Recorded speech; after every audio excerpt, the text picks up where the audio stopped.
प्यारे आप सभी का गुरुकुल कोचिंग सेंटर एचएस यानी हिंदी स्पेशल हार्दिक स्वागत एवं अभिनंदन करता है। आज हम इस वीडियो में कक्षा 9 के हिंदी विद्यार्थियों के लिए कबीरदास जी का जीवन परिचय इस वीडियो में लेकर आए हैं।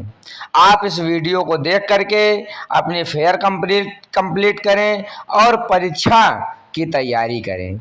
इसमें जितना कक्षा 9 के लिए उपयुक्त है, उचित है, उतने ही शब्दों का प्रयोग करके कम से कम और अच्छे से अच्छे जीवन परिचय, साहित्यिक परिचय, भाषा शैली और रचनाओं का उल्लेख किया गया है।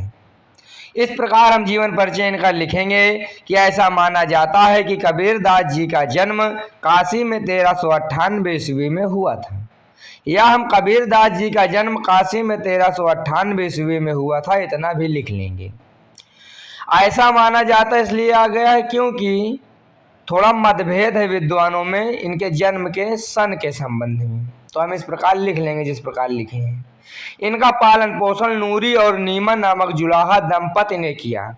दंपति का क्या अर्थ होता है? दंपति का अर्थ होता है पति और पत्नी के लिए प्रयोग होता है। तो नीमा और जुलाहा पति पत्नी थे, इसलिए दंपति का प्रयोग हुआ है। इनका विवाह लोई नामक स्त्री से हुआ, जिससे कमाल और कमाली नाम की 2 संतानें हुई। महात्मा कबीर के गुरु स्वामी रामानंद जी थे। कबीर जी में काव्य प्रतिभा इनके गुरु जी के ही आशीर्वाद से उत्पन्न हुई। कबीरदास जी महान समाज सुधारक थे। इन्होंने पाखंडवाद और सामाजिक कुप्रथाओं का भरपूर विरोध किया। ये निर्गुण भक्ति में विश्वास करते थे और इनका मानना था कि ईश्वर का कोई निश्चित रूप नहीं होता है।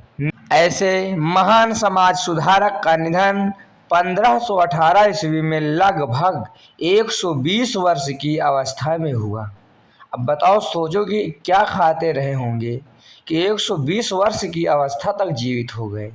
आज हम लोग तरह तरह के शुद्ध जल पीते हैं, प्योरीफाई वाटर, लेकिन तब भी हमारी हालत पतली है। तो ये सब ईमानदार थे, सत्य थे, शुद्ध भोजन करते थे, मोमो चाउमीन नहीं था, इसलिए 120 वर्ष जिए। और आप भी उसी अन्न की खोज करिए और अपनी आयु बढ़ाइए, योगा करिए। चलिए अब हम साहित्यिक परिचय की तरफ देखते हैं। कबीरदास जी को शिक्षा प्राप्ति का अवसर प्राप्त नहीं हुआ। गुरु रामानंद की कृपा से ही इनमें काव्य प्रतिभा जगी। अपनी रचनाओं में इन्होंने सामाजिक कुप्रथाओं एवं भेदभावों की कठोर निंदा की और सत्य, प्रेम, सत्संग, पवित्रता, ईश्वर भक्ति पर विशेष बल दिया। ये पाखंडवाद के आलोचक तथा मानवता की भावना से ओतप्रोत भक्ति काल के निर्गुण शाखा के कवि थे। निर्गुण शाखा यानी इन निर्गुण शाखा के कवियों का मानना ये था, खासकर कबीरदास जी का, कि प्रभु की कोई मूर्त नहीं होती, कोई आकार नहीं होता, निराकार होते हैं। उनकी हम किसी भी समय उनका स्मरण कर सकते हैं, किसी भी रूप में उनको याद कर सकते हैं।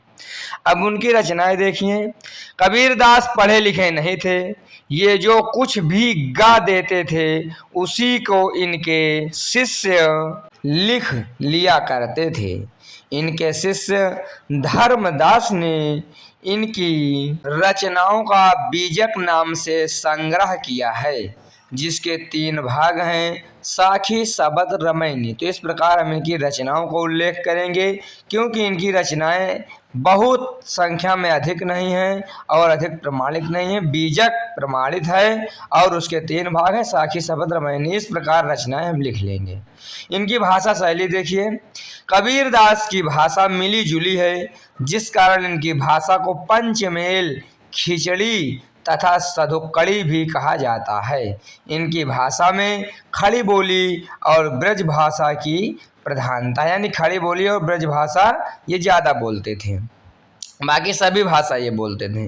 तो इस प्रकार हम भाषा शैली लिख लेंगे, साहित्यिक परिचय याद कर लेंगे यदि परीक्षा में पूछता है, जीवन परिचय आपके समक्ष सब कुछ इस वीडियो में आपको उपलब्ध करा दिया गया।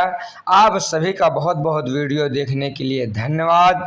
आप सभी इसी प्रकार इस चैनल से जुड़े और सब्सक्राइब करके शेयर करें। धन्यवाद।